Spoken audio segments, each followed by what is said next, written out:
नमस्कार दोस्तों, आप सभी लोगों का अपने इस चैनल में स्वागत करते हैं। दोस्तों, हम लोग गणित कक्षा 12 के बारे में पढ़ रहे हैं और जो हम लोग किताब यूज कर रहे हैं वो डॉक्टर हर्ष स्वरूप शर्मा वाली किताब से हम लोग क्वेश्चन को हल कर रहे हैं।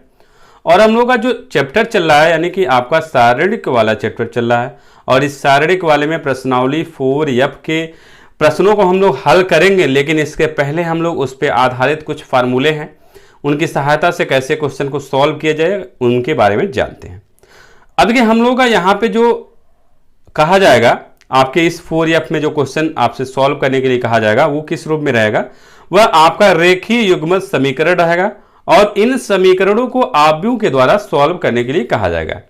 अब आप रेखीय युग्मक समीकरण यानी रेखीय मतलब एक घात वाला जो समीकरण है, आप पहले कई घातों का पढ़े हुए हैं और एक घात का भी समीकरण था। उनको क्वेश्चन को सॉल्व करने के लिए आपके पास कई तरीका था, विस्थापन विधि द्वारा, विलोपन विधि द्वारा और वज्र गुणनखंड विधि द्वारा। इस तरह के आपके क्वेश्चन यदि होते थे तो इन तीनों विधियों का प्रयोग करके आप x, y, z जो भी आपके मान होते थे उन सभी मानों को आप हल करते थे। लेकिन हम लोग अब जो है उन तरीकों का उपयोग नहीं करेंगे। अब आपसे जो कहा गया है वो कहा गया है आव्यूह द्वारा, यानी आव्यूह जो आप पढ़े हुए हैं उनकी सहायता से आपको रेखीय युग्मक समीकरण को हल करना है। तो आइए हम लोग समझते हैं कैसे करना है और देखते हैं कुछ उदाहरण के माध्यम से, कुछ क्वेश्चन के माध्यम से समझते हैं कि क्वेश्चन को कैसे सॉल्व किया जाएगा आपका यदि क्वेश्चन दिया जाए तो। देखिए, आपका जो है समीकरण जो है मान लीजिए इसी रूप में रहेगा। आपका कितने भी क्रम में हो सकता है, छोटा भी हो सकता है, बड़ा भी हो सकता है। तो आव्यूह है तो आपका आव्यूह में 2 के क्रम में और 3 के क्रम में आपको क्वेश्चन मिलेगा। तो आपका किसी भी क्रम में हो, हम सबके लिए बता रहे हैं। जैसे मान लिया आपका ये इस तरह से आपका ये रेखीय समीकरण है। देखिए ax प्लस ए ऐसे करके मान लीजिए x के अलावा कुछ और भी y हो जाए प्लस कुछ और z हो जाए और लास्ट में कोई आपका अंक हो जाएगा, ऐसे ही आपके रहेंगे। तो इन रूपों में यदि आपके इस समीकरण ऐसे समीकरण कई दिए जाएं तो इन समीकरणों को हम लोगों को आव्यूह के द्वारा यदि सॉल्व करना है तो कैसे करना है, तो पहले आपको क्या करना है, ऐसे इनको लिख लेना है। जो भी आपके यहाँ पे समीकरण बन रहे हैं, ये जो समीकरण हैं, इन समीकरण के जो आगे यहाँ पे ये a11, a12, a21 ये जो रहेंगे ये आपके क्या है यक्स, जो यहाँ पे यक्स है, यहाँ पे मान लीजिए y हो, यहाँ पे z हो, तो इनके क्या है कोफिशिएंट रहेंगे, यानी कि जो गुणांक हैं वो सब आप लिखे जाएंगे। यानी कि आप कह सकते हैं कि जो अंक होंगे 1, 2, 3, 4, 5 ऐसे जो नंबर होंगे वो सब नंबर आपके यहाँ पे दिखेंगे। तो उनको क्या करना है, जो भी आपके जो x, y, z के गुणांक होंगे उनको आप ऐसे आव्यूह के तौर पे ऐसे लिख लेंगे। सबको यहाँ पे जैसे आपका रहेगा वैसे ही आप ऊपर नीचे ऐसे ऐसे क्रम में आपका, जैसे मान लीजिए पहले वाले में है तो पहले वाले को ऐसे पूरा लिख लीजिए, दूसरे समीकरण को ऐसे लिख लीजिए, तीसरे समीकरण को ऐसे, आपको जितने भी समीकरण है सबको लिख लेंगे। फिर इसके बाद आपका यहाँ पे जो है यहाँ पे x, y, z ऐसे आपका x, y, z लिखिएगा, फिर बराबर, और जो यहाँ के जो अंक होंगे उन अंकों का यहाँ लिखिएगा। उसके बाद इसको संक्षिप्त रूप में यदि हम लिखें, ये जो आप लिखे हैं इनको संक्षिप्त में रूप में लिखा जाए तो ax यानी ये पूरा मान लीजिए a है और ये पूरा x मान लीजिए, इसको पूरा b मान लीजिए, तो ax बराबर b। और यहां से आपसे कहा जाएगा x की वैल्यू निकालने के लिए, x बराबर आपका a इनवर्स b, यानी x की वैल्यू यदि निकालना हो तो इस a को इधर ले जाएंगे तो इधर ले जाएंगे तो a इनवर्स हो जाएगा, तो a इनवर्स इंटू b। अब आपको पता है a इनवर्स कैसे निकाला जाता है, आपको पहले पिछले वीडियो में बताया जा चुका है। धीरे धीरे कैसे आपको a इनवर्स निकालने के लिए आपको सिखाया गया था, तो a इनवर्स उसी तरीके से आपको निकालना है। a इनवर्स का मान निकालने के बाद हम लोग क्या करेंगे, जो ये b की वैल्यू है इस b का जो है इस a इनवर्स के साथ गुणा कर देंगे और गुणा करने के बाद हम लोग जो x का मान है और ये जो गुणा करने के बाद जो मान आया है दोनों पक्षों का हम लोग तुलना कर लेंगे, कंपेयर कर लेंगे और कंपेयर करके आप x, y, z जो भी आपके मान रहेंगे उनका मान हम लोग निकाल लेंगे। और यहाँ से जो भी आपका देखिए यहाँ पे आपका जो a का मान है, ये जो आपका ये है, ये यही आपका a है, ये आपका x है, ये आपका b है। यहाँ पे जो है जो आपको लिखा गया वो आपको लिख के दिखा दिया गया है। तो a है आपका, ये x है, ये आपका b है, इस रूप में आपका रहेगा। उसके बाद आपका कुछ जब आपका ए इनवर्स निकाल लेंगे तो कुछ कंडीशन भी बनेगा। तो वो कंडीशन आपका क्या बनेगा आपको दिखाते हैं, बताते हैं कैसे क्या कंडीशन बनेगा। तो हम लोग का कंडीशन ये होगा कि जैसे मान लीजिए आपका जो भी आपका आव्यूह वाला जो मान दिया गया है, यानी कि जो ए की वैल्यू दिया गया है, वहां से आपका कंडीशन में ये होगा संगत और असंगत आपसे पूछा जाएगा, और द्वितीय हल है कि नहीं है कि आपका कोई हल है कि नहीं हल है। तो इस तरह से आपके क्वेश्चन बनेंगे। तो यहां से ये जो आपको बताया जा रहा है इसको आप समझ लीजिएगा, क्योंकि आपका यहां से क्वेश्चन आपका बनता है कि कैसे क्या है उसके बारे में हम लोग समझते हैं। देखिए यहां पे पहला चीज ये कंडीशन में है कि यदि आपका आव्यूह ए जो है, जो आपका अभी आव्यूह निकाल रहे थे जो समीकरण था, उस समीकरण से यह व्युत्क्रमणी है। व्युत्क्रमणी का मतलब मॉड ए का मान 0 नहीं है, तो आपका जो समीकरण निकाय है वह समीकरण निकाय अद्वितीय हल होंगे, यानी उनके जो आपके हल निकलेंगे वो आपके क्या होंगे, अद्वितीय होंगे। और अद्वितीय के साथ साथ आप ये भी कह सकते हैं कि यदि आपका मॉड ए का मान यदि 0 नहीं आता है तो आप इसको कह सकते हैं संगत हैं, ये आपका संगत बोलेंगे। अब दूसरा कंडीशन ये है कि यदि आपका आव्यूह ए जो है अव्युत्क्रमणी है, यानी अर्थात मॉड ए की वैल्यू यदि आप निकालते हैं तो उसका मान 0 आ जाता है, तो इस स्थिति में हम लोग क्या करेंगे, एडजॉइंट ए इंटू बी ज्ञात करते हैं। यानी जब मॉड ए का मान 0 नहीं आता है तब तो आप सीधे बोल देंगे कि इसके अद्वितीय हल होंगे और ये आपका संगत है। लेकिन यदि मॉड ए की वैल्यू 0 आ जाता है तो आप क्या करेंगे, एडजॉइंट ए और बी का गुणा करके कुछ मान निकालेंगे। अब वह मान जो है आपका यदि 0 आता है कि नहीं आता है, तो आपका तब की कंडीशन में आपकी दो स्थिति यहां पे तब बनेंगी जब आप एडजॉइंट ए और बी का गुणा करके मान निकालेंगे।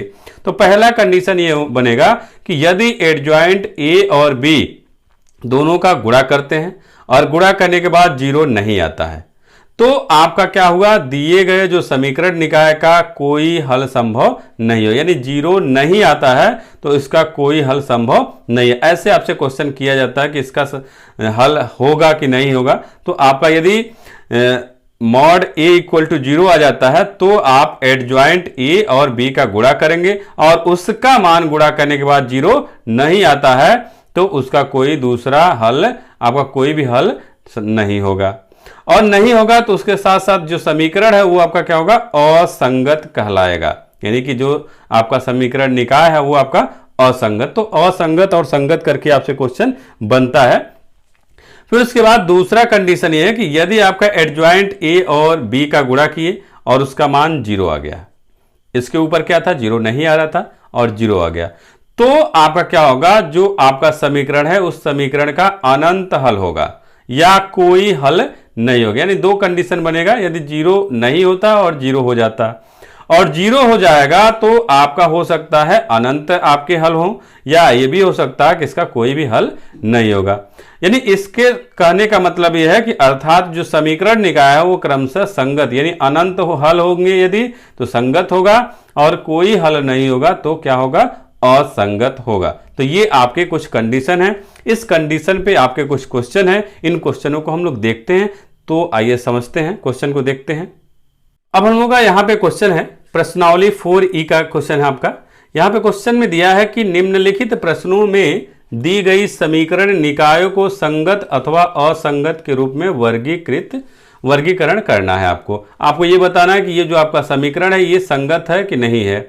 तो आप देखिए पहला क्वेश्चन यहां पे है कि x प्लस 2y बराबर 2 और 2x प्लस 3y बराबर 3, ये 2 है। ऐसे ही आपका 3 भी हो सकता है, तो आपका 3 वाला बाद में बताएंगे, लेकिन अभी आप 2 वाले को समझिए। अब जब ये समीकरण दिया है आपको बताना है संगत है कि असंगत है, तो हम लोग क्या करेंगे, समीकरण को ax बराबर b के रूप में लिखेंगे। तो ax बराबर b कैसे लिखेंगे, किस रूप में, तो आप देखिए यहां पे a, ये पूरा a है, ये आपका x है, ये आपका b है। आपको बताया गया है पीछे कैसे क्या करना है। अब a की वैल्यू देखिए कहां से निकालते हैं हम लोग। a की वैल्यू जो भी आपके ये आपके अदिश कह रहे हैं, जो भी आपके अचर राशि हैं आपके, वो जो है हम लोग उसके यानी x y जो है उनके गुणांकों को देखते हैं। तो x के गुणांक के सामने क्या है, 1 है, y के गुणांक के सामने 2, तो वही आपका 1 और 2 लिख दिए। दूसरे वाले समीकरण में x के गुणांक क्या है 2 और y के गुणांक क्या है 3, तो 2 3। ऐसे ही आपको x y z ऐसे ही 3 समीकरण जितने भी लिखे रहेंगे सबको आपको ऐसे ही जो उनके सामने जो आपके x y z हैं उनके गुणांकों को क्या करना होता है, ऐसे लाइन से लिखना होता है। उसके बाद आपका x y लिखेंगे, x y z ऐसे 3 होगा तो 3 लिखेंगे, 2 है यहाँ पे तो x y लिखेंगे बराबर। ये जो आपके ऊपर नीचे मान जो दिख रहे हैं 2 3 वही आपका क्या है b है, 2 3 हम ऐसे लिख लिए। अब आपका a क्या है आपको पहले से ही पता है कि a जो है यही वाला जो है a है, इससे तुलना करेंगे तो ये a बराबर आपका यहां से ये निकल गया है।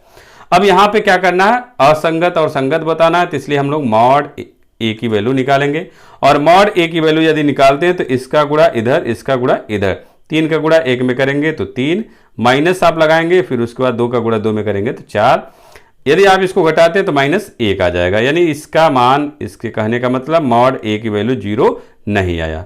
और यदि 0 नहीं आया तो इसलिए आपका a क्या है, आपका व्युत्क्रमणी है, यानी कि आपका 0 यदि नहीं आता है तो व्युत्क्रमणी और यदि 0 आ जाता है तो अव्युत्क्रमणी कहा जाएगा। अब जब व्युत्क्रमणी है तो इस तरीके से आपका जो समीकरण दिया गया है वो आपका क्या है, संगत समीकरण है। तो आपको उम्मीद है समझ में आ गया होगा, यानी कि आपको जो आपका ax बराबर b है उसमें से जो a का मान है उस a का मान हम यदि मॉड a की वैल्यू निकालते हैं, यदि 0 नहीं आता है तो व्युत्क्रमणी है, और व्युत्क्रमणी में सीधे सीधे आपको कह देना है कि आपका यह समीकरण क्या है, संगत है। वही अव्युत्क्रमणी आता तब आपको 2-4 स्टेप और बढ़ना होता, यानी कि एडजॉइंट ए निकालना होता। एडजॉइंट ए निकालने के बाद बी के साथ गुणा करना होता और गुणा करने के बाद तब आप देखते कि इसका मान 0 आ रहा है कि नहीं आ रहा है। यदि 0 आता है तो आपका इसके कोई हल नहीं होंगे, और 0 नहीं आता है तो इसके कोई हल नहीं होंगे, और यदि 0 आ जाता है तो उसके अनंत भी हल हो सकते हैं और कोई भी हल नहीं हो सकता। तो ये चीज आपका हो गया। तो उम्मीद है पहला क्वेश्चन आप समझ गए होंगे। दूसरा क्वेश्चन भी देख लेते हैं, अव्युत्क्रमणी वाले को कैसे सॉल्व करना है। अगला हम लोगों का क्वेश्चन तीसरा है। दूसरा वाला क्वेश्चन सेम है, आप दूसरे वाले क्वेश्चन को खुद से सॉल्व करिएगा। तीसरा क्वेश्चन समझिए। तीसरा क्वेश्चन है x + 3y = 5 और 2x + 6y = 8, और इस समीकरण को हम लोग ax = b के रूप में लिखेंगे। तो लिखते हैं ax b। तो a क्या है, यह x के गुणांक के सामने 1, इस वाले y के सामने 3 है तो 1 3 लिख दिए। फिर यहाँ पे 2 है, यहाँ पे 6 है तो 2 6 लिख दिए। और इसमें कितने आपके हैं, x y है तो x y लिख दिए, और b वाला जो है ये 5 और 8 है, 5 8 लिख दिए। और ये वाला जो है आपका क्या है, a है, तो a बराबर आपका हो गया 1 3 2 6। अब आपका काम क्या है, मॉड a निकालने का। तो मॉड a निकालते हैं, 6 का गुणा 6 में 1 में करेंगे 6 और -2 का गुणा 3 में करेंगे तो -6, यानी कि आपका मॉड a की वैल्यू 0 आ गया। इस वजह से आपका a क्या है, अव्युत्क्रमणी है। अब देखिए वही जो अभी बता रहे थे वही नियम आपका लग गया, यानी यदि आपका 0 नहीं आता तो आपका ये व्युत्क्रमणी होता और सीधे आप बोल देते ये आपका संगत है।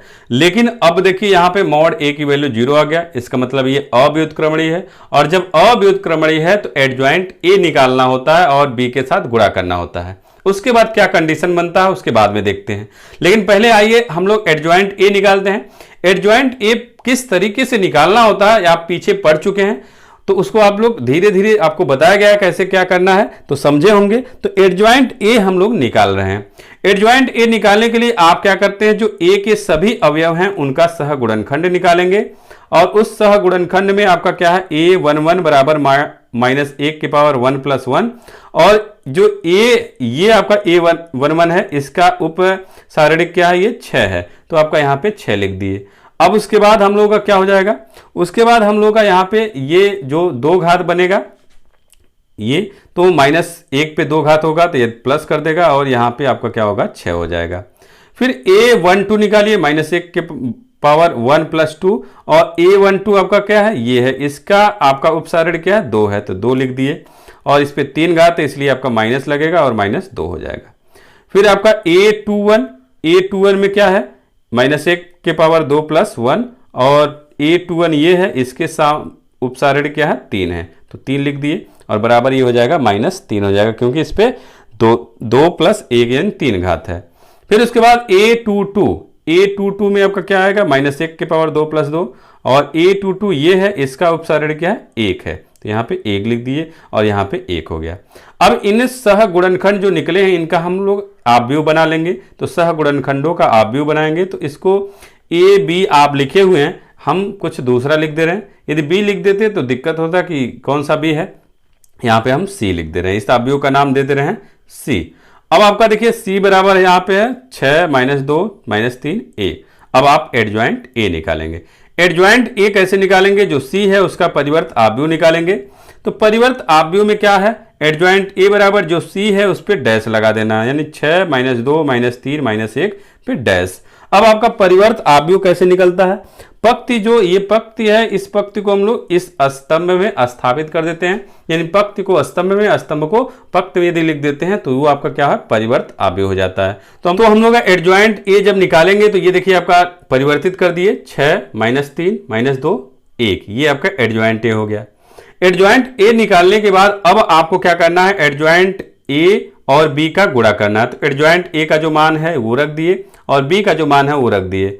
अब आप गुणा करिए। गुणा करने का तरीका, पहले वाले में ऐसे चलना होता है, दूसरे वाले में ऐसे चलना होता है।